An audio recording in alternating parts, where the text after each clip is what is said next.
Bienvenidos a UES Online. Tengo el agrado de poder estar conjuntamente con expertos profesionales en diferentes ramas del derecho.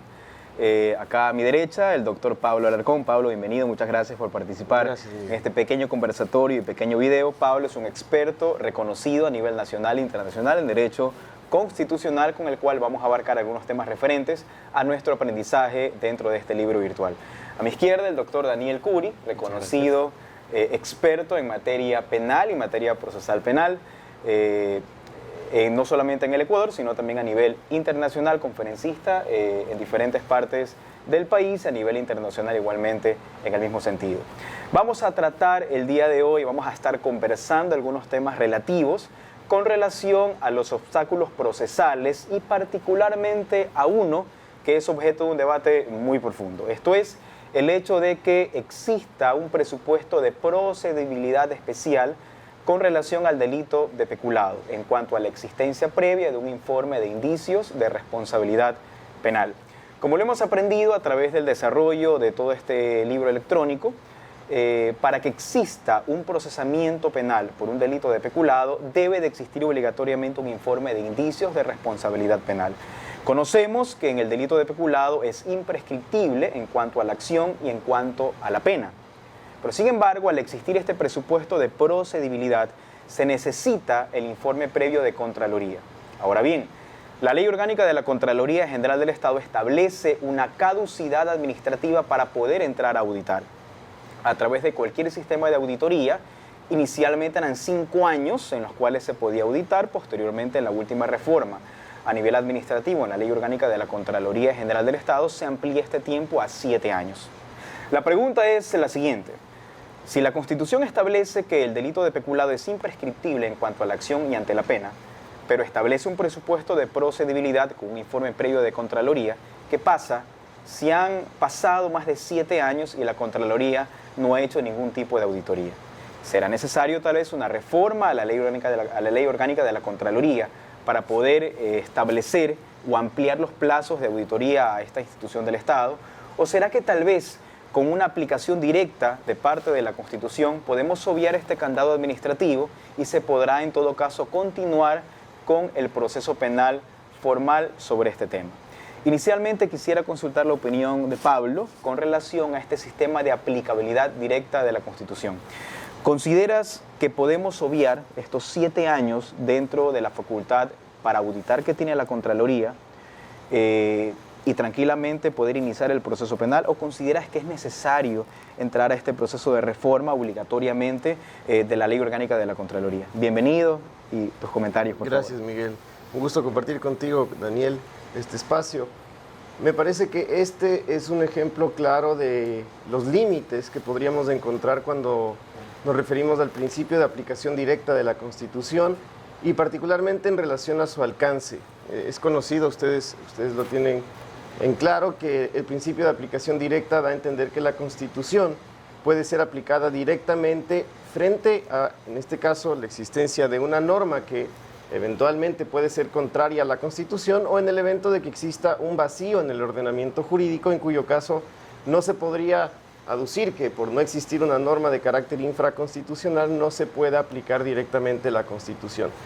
Son 2 escenarios que es importante que los tomemos en cuenta y los maticemos, porque en el segundo caso, en el último que me referí, la jurisprudencia de la Corte Constitucional ha sido muy clara al señalar que si no existe norma hay que aplicar directamente la Constitución y no podría existir ninguna excusa por parte de un servidor público o incluso particular para decir que no podría resolverse una situación en particular por no existir una norma de carácter infraconstitucional. La Constitución es una norma y en consecuencia tendría que aplicarse.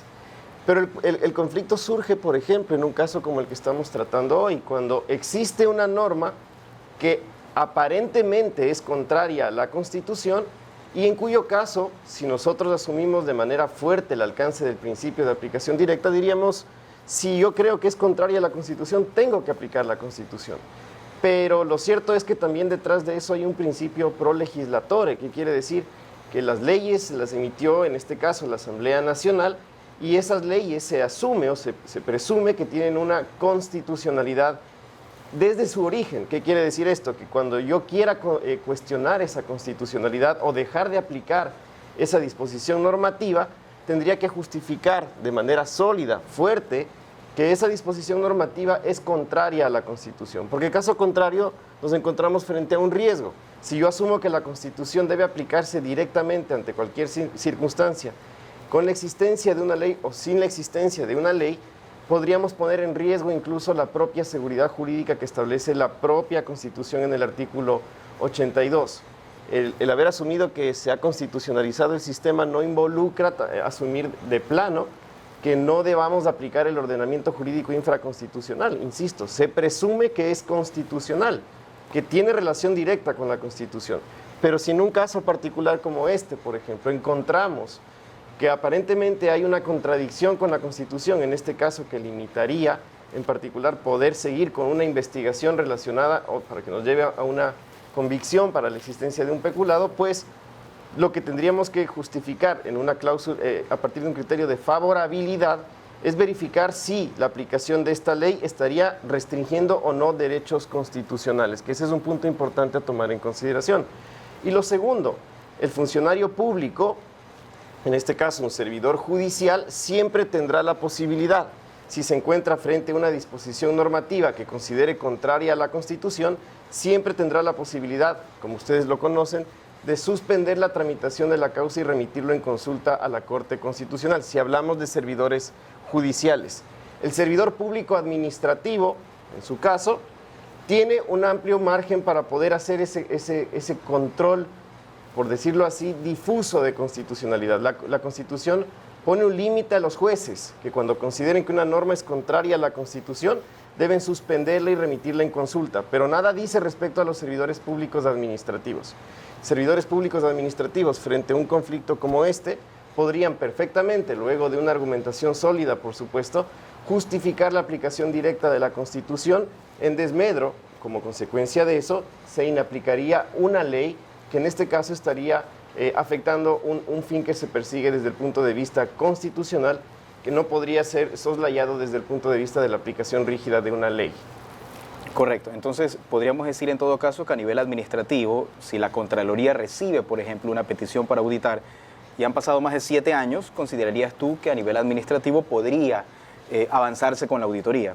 Ahora, sí. la consulta es la siguiente. ¿Qué pasa si la Contraloría audita, pasados los 7 años, se arma el informe de indicios de responsabilidad penal, se envía a sede jurisdiccional, pero a través de la Fiscalía o ya en corte, la defensa de este caso de la persona procesada te argumenta simplemente, bueno, es correcto que la Contraloría haya hecho la auditoría, pero le recuerdo que por principio de seguridad jurídica hay que respetar la norma previamente existente y caducó la facultad administrativa de la Contraloría para poderlo detectar.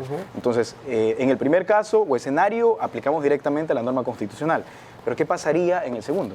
En el primer caso, lo que mencionaba previamente es podría hacerlo sin mayores limitaciones como si los tiene un juzgador cuando considere que esa norma es contraria a la Constitución.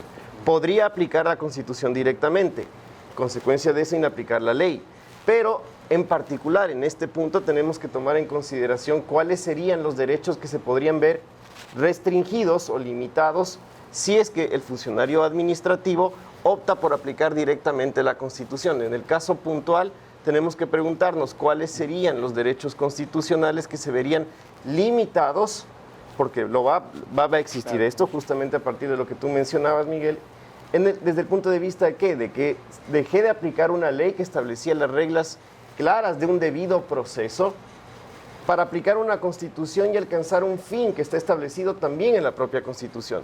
En ese ámbito es cuando nosotros tenemos que entrar a analizar incluso qué tan proporcional es ese accionar del servidor público administrativo y si está justificándose adecuadamente la satisfacción de otros tantos derechos constitucionales. Esa satisfacción debe justificar la restricción de otros derechos en el caso puntual. En el tema que tú me mencionas concretamente, desde la lógica de la persona que podría ser auditada luego de los 7 años, sin duda alguna va a alegar una violación al debido proceso y a la seguridad jurídica, porque ciertamente se está afectando derechos subjetivos constitucionales cuando el servidor público rebasa una facultad establecida claramente en la ley. No podemos dejar de considerar que también la propia Constitución reconoce un principio de legalidad muy fuerte para los servidores públicos administrativos. Pero insisto, de manera general, el principio de legalidad debe estar siempre sometido a una noción de principio de constitucionalidad. Pero la constitucionalidad no involucra aplicar directamente la Constitución en cualquier escenario. Debemos justificar el que aplicar directamente esa Constitución busque salvaguardar derechos constitucionales en desmedro de otros. Por eso el razonamiento desde el punto de vista técnico constitucional. El servidor público administrativo, en mi criterio muy particular, tendría en este caso una fuerte justificación para aplicar la ley, para resolver el tema, considerando los derechos que están detrás de la persona que está siendo objeto de esta auditoría. Si no lo hace, tendríamos que ver cuál es el argumento sólido que podría justificar el servidor público administrativo para dejar de aplicarla y continuar una auditoría fuera de los tiempos establecidos expresamente en la ley. ¿Qué sería lo óptimo a propósito de tu introducción? Lo óptimo sería, ¿qué sería lo óptimo? Que el legislador haga esto, que el legislador verifique y si es necesario reforme la ley, o eventualmente si alguien presenta una demanda de inconstitucionalidad que la Corte Constitucional puede interpretar condicionadamente el sentido de esta ley o pueda incluso solicitar o exhortar a la Asamblea a realizar una reforma. Pero hasta tanto hay una ley que está vigente. Una ley vigente no quiere decir que sea válida necesariamente, es decir, no necesariamente va a respetar derechos y garantías constitucionales, como podría suceder en este caso por los problemas que estamos encontrando, esas tensiones, pero mientras esté vigente, tendríamos que aplicarla a menos que podamos encontrar justificaciones sólidas para demostrar que su vigencia no está garantizando validez, es decir, respetando derechos y garantías constitucionales en este caso. Bien, Daniel, ¿estás de acuerdo en todo caso con este forcep que se establece a las facultades de la Fiscalía, conociendo que la Fiscalía es la titular de la acción penal pública y el hecho de que puede perseguir de oficio delitos en este ejercicio público de la acción? Pero ¿consideras que es prudente, que es realmente necesario el presupuesto de procedibilidad del informe de Contraloría o consideras que se limita las facultades que tiene la Fiscalía General del Estado? En lo personal yo creo que se limita mucho las facultades de la Fiscalía cuando exigimos justamente este tipo de informes, porque puede causar una serie de problemas, es decir, necesito la existencia del informe o necesito la existencia de un informe que diga que puede haber responsabilidad penal. Porque claro, al momento en que existe un informe que dice que para ellos no puede haber responsabilidad penal, de una u otra manera estamos diciendo de que la Contraloría, en estos casos, se convierte en el órgano que va a decir si es que la persona va a ser culpable o inocente, o si es que la persona merita o no ir a un proceso penal, cuando esa atribución le debería corresponder únicamente a la Fiscalía. Es decir, puede ser que la Contraloría en el informe diga, sí, efectivamente, hay responsabilidad penal o hay indicios de responsabilidad penal, pero el fiscal diga, no, efectivamente aquí no hay ningún tipo de indicio, esto aquí no merece ir por la vía penal o no hay ningún delito y por lo tanto queda ahí. Pero ¿qué pasa en el caso contrario? ¿Qué pasa cuando la Contraloría dice, aquí no hay indicios de responsabilidad penal, pero la Fiscalía dentro de su marco de investigación ha dicho, no, aquí efectivamente parece haber todos los elementos para que digan que sí, efectivamente hay una responsabilidad penal? ¿Qué es lo que ha pasado en ocasiones? ¿Qué es lo que ha pasado? ¿Qué es lo que muchas veces pasa con los fiscales? Que confunden un requisito de procedibilidad con un requisito de punibilidad. Entonces, al momento en que les llega el informe y dicen, dice que no hay responsabilidad, pues lo más fácil para mí es decir que tampoco hay responsabilidad penal desde mi perspectiva, en vez de realmente hacer una investigación. ¿Sí? O al contrario, lo más fácil es, cuando yo tengo el informe de Contraloría que me dice que hay indicios de responsabilidad penal, pues simplemente me remito a esto y hago un maquillaje como que he hecho una investigación, pero sigo básicamente bajo el trabajo de la Contraloría sin hacer realmente una investigación por parte de la Fiscalía. Entonces, a la final es, ¿de qué termina sirviendo este informe? Este informe termina de una u otra manera desnaturalizándose, ¿verdad? Que debería existir un informe a modo general, así como cualquier otro peritaje, por supuesto, pero no debería existir como un requisito de procedibilidad. Debería existir más bien simplemente como una ayuda más a la Fiscalía o como un elemento más que le permite a la Fiscalía continuar con un elemento probatorio importante, ¿sí? Además, hay que tener en cuenta que el propio artículo 581, al momento que nos dice las formas de conocer la acción, están los informes de los órganos de control. Entonces, técnicamente, este informe de Contraloría no debería servir como un requisito de procedibilidad, sino que debería servir justamente como una denuncia, básicamente. Únicamente como una noticia de crímenes. Exacto, como una noticia de crímenes, ¿verdad? Sobre la cual tendrá que recaer todas las investigaciones correspondientes. Bueno, ahora a nivel de lo que ha pasado básicamente en el Ecuador, bueno, esto viene como presupuesto de procedibilidad un poco antes del año 2014, Sí. a raíz de una resolución de la Corte Nacional de Justicia. Luego de eso, a raíz de la aplicación del Código Orgánico Integral Penal, ya se establece taxativamente en la propia ley, donde se lo considera como un presupuesto de procedibilidad. Me parece muy interesante el análisis que haces con relación al presupuesto de punibilidad, sí. con relación al presupuesto de procedibilidad. Pero antes de que salga en todo caso esta reforma, ya a nivel de la función judicial se establecía con varios fallos que debía de existir el presupuesto previo del informe de la Contraloría General del Estado. ¿Consideras entonces que efectivamente se limita estas facultades que tiene la Contraloría con relación a estos temas? Sí, totalmente. Es más, cuando recién salió el COIP hubo el problema de que al momento en que hicieron este artículo, decían para el delito de peculado, pero no especificaban qué tipo de peculado. Entonces el peculado bancario necesitaba el informe de Contraloría y Contraloría decía, pero es que yo no me puedo meter a eso. Y no tenía Yo no sé lo tenía competente. corrigieron posteriormente. Tuvieron que, exacto. Sí. Bueno, una pregunta más que me parece muy importante y no sé si se ha discutido algo sobre el tema. ¿El peculado admite o no admite una flagrancia? ¿Qué opinas al respecto? Olvidémonos del informe de Contraloría, pero en la concepción o dentro de los presupuestos objetivos del peculado, ¿consideras que podría existir o no podría existir una Definitivamente, flagrancia? totalmente. Podría existir. Ya. Y aquí viene la segunda pregunta. ¿Qué pasa en aquellos casos en los cuales existe una flagrancia en el delito de peculado, pero se logra precisamente esta aprehensión? ¿Y qué pasa si en ese momento recién se envía a realizar el informe de la Contraloría? ¿Qué pasaría con esa flagrancia? Es que ahí es donde viene un problema justamente de cómo concebimos el proceso de flagrancia y cómo concebimos justamente estos casos especiales. Porque claro, nos encontramos con una situación muy particular, porque el delito de peculado viene a ser la excepción para casi todo, ¿verdad?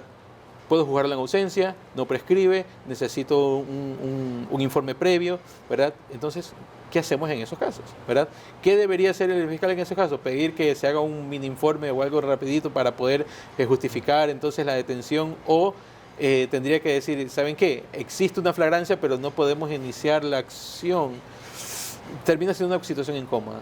Es decir, estos extremas formalidades que estamos poniendo como requisitos previos a la final les van a terminar impidiendo justamente que se pueda llevar a cabo este tipo de procesos. Claro, de investigaciones. es un poco complicado, ¿no? El hecho de que pueda existir tal vez una flagrancia en este tema. Podría existir la aprehensión, pero yo creo que sería muy difícil que la Contraloría pueda emitir un informe en 24 horas, Claro. Conociendo todos los requisitos administrativos que para emitir un informe se tiene. Y eso lo complica más. Creo que no hemos conocido ningún caso de flagrancia hasta ahora por temas de este tipo de peculados, al menos propios o impropios, ¿no? Que son los que podríamos tratar. Y efectivamente, como lo indicas, Daniel, en el inicio no se establecía qué tipo de informes o IRPs, indicios de responsabilidad penal, eran los que tenía que emitir la Contraloría. Entonces, cuando habían competencias relacionadas a la superintendencia de bancos, por ejemplo, la Contraloría decía, yo no puedo intervenir. Claro. Entonces, hubo que hacer esa corrección al respecto. Pero creo que todos coincidimos, creo que coincides que es necesaria una reforma para clarificar prácticamente todo el sistema y el ordenamiento jurídico ecuatoriano en este sentido. ¿Consideras que es necesaria la reforma o no? El problema de la reforma es que nos puede traer dos situaciones. La primera es que al momento que se haga la reforma, en el sentido de los informes de Contraloría, el legislador está reconociendo justamente este vacío, este error, y por lo tanto cualquier solución no será retroactiva. ¿Ya? Y eso de una u otra manera nos dejaría un poco con este mal sabor de boca de qué pasa con todos estos casos anteriores que no podríamos entonces perseguir. O ponemos a la Contraloría a correr y a hacer informes sobre todos esos 7 años antes para que, entre comillas, no prescriban, ¿ya? O la otra solución sería entender justamente de que al momento en que la Constitución nos dice que la acción en general viene a ser imprescriptible, pues se le aplica para estos casos como un caso de excepción. Porque lo que está haciendo la Constitución es poner un caso de excepción para estos casos, ¿sí? Y por lo tanto, cumpliendo un poco esa lógica, digo yo, decir, sí, en otras circunstancias aplicaría de esta forma, pero siendo esta la excepción puesta en la Constitución, entonces debería poderse aplicar tranquilamente un examen pasado los 7 años. Correcto. Bueno, entonces, ¿consideras que no es factible la reforma o sí? Para poder, No, que es factible para clarificar, sí. El problema es que pero puede ser... no es prudente. No es prudente. ¿Y cuál podría ¿Ya? ser entonces una solución a todo este tema que estamos Pues eliminar el debatiendo? requisito del examen directamente del COIP. Correcto. Entonces, pero bueno, vamos a la reforma entonces al Código Orgánico Integral Penal. Exacto. Directamente eliminamos el presupuesto de Exacto. procedibilidad. directamente. Yo creo que esa podría ser igualmente una solución mucho más rápida sobre este tema y tratar de que la Fiscalía directamente pueda hacerlo, porque ahí estamos obviando también el tema de la ley orgánica de la Contraloría. No solamente eso, sino también por el hecho de que el Contralor muchas veces ha tenido una función política, ¿ya? Y al momento en que esta función política del Contralor sirve también como un filtro previo para judicializar unos temas de corrupción, se hace mucho más fácil la impunidad, ¿verdad? Al momento en que un grupo político puede controlar la Contraloría y puede controlar cómo van estos indicios o cómo van estos informes, lo que van a hacer de una u otra manera es servirse para tapar los casos anteriores, ¿verdad? Que no es nuevo, ya se lo ha visto. O sea, el controlador hace un informe favorable y después simplemente lo utilizan para escudarse, ¿ya? Entonces, ese es el problema generalmente que vamos a tener ahorita con esos informes en la posición de la Contraloría. Porque si tuviéramos una Contraloría independiente y una Contraloría que sus funciones no tengan ningún efecto sobre lo que va a ser la función judicial, sea en sede jurisdiccional o sea en sede de fiscalía, sería mucho más transparente el sistema. Correcto. Bueno, yo creo que en todo caso podríamos concluir las ideas en que necesitamos una reforma, evidentemente, a el ordenamiento jurídico subsecuente o inferior dentro de la Constitución, ya sea la Ley Orgánica de la Contraloría o ya sea al Código Orgánico Integral Penal. A la Ley Orgánica de la Contraloría suprimiendo o ampliando el plazo, o en su defecto al Código Orgánico Integral Penal, en el sentido de que pueda devolvérsele directamente las facultades a la Fiscalía General del Estado para que directamente y de oficio, sin informe previo de Contraloría, si considera que puede existir un delito de peculado, pueda continuar con, en todo caso, la investigación preprocesal y procesal penal, básicamente. En todo caso, creo que esa es a la conclusión que podríamos arribar. Pero, sin embargo, para efectos de esta línea de aprendizaje, es bueno que ustedes tengan en cuenta cuál es la normativa actual que existe. Y la normativa actual que existe en el Código Orgánico Integral Penal, como lo tienen ustedes en el desarrollo de este ebook, es de que en los casos de delitos por peculado o enriquecimiento ilícito, bajo nuestra normativa actual, existe un presupuesto de procedibilidad. ¿Qué significa esto? Que tiene que existir previamente un informe de indicios de responsabilidad penal de la Contraloría General del Estado para que se pueda iniciar una instrucción. Caso contrario, no se lo podrá hacer. Eso es precisamente lo que estamos debatiendo acá, si efectivamente se necesitan reformas para poder darle más facultades a la Fiscalía para poder investigar estos temas, o si con estas disposiciones, en todo caso, la Fiscalía puede trabajar correctamente. Creo que las conclusiones a las que arribamos es que necesitamos reformas, definitivamente. Reformas o contar con acciones jurisdiccionales en este ámbito, ¿no? Y perdón la interrupción, lo que decía Daniel hace un momento, si lo que nos preocupa, por ejemplo, es el efecto retroactivo, en este caso, si bien la Asamblea con una reforma no podría conferir ese efecto retroactivo, sí lo podría hacer, por ejemplo, la Corte Constitucional. Y recuerden que la acción de inconstitucionalidad no solo está destinada a expulsar normas del ordenamiento jurídico por considerarlas contrarias, sino que también tiene como esencia el que puedan ser interpretadas conforme a la Constitución. Y sería la Corte Constitucional, como el máximo órgano de interpretación y control constitucional, quien tendría la competencia para interpretar el alcance normativo de los efectos que traería como consigo una eventual declaratoria de inconstitucionalidad. La propia Ley Orgánica de Garantías Jurisdiccionales permite que la Corte Constitucional pueda conferir efectos retroactivos a las decisiones que emite en materia de control de constitucionalidad.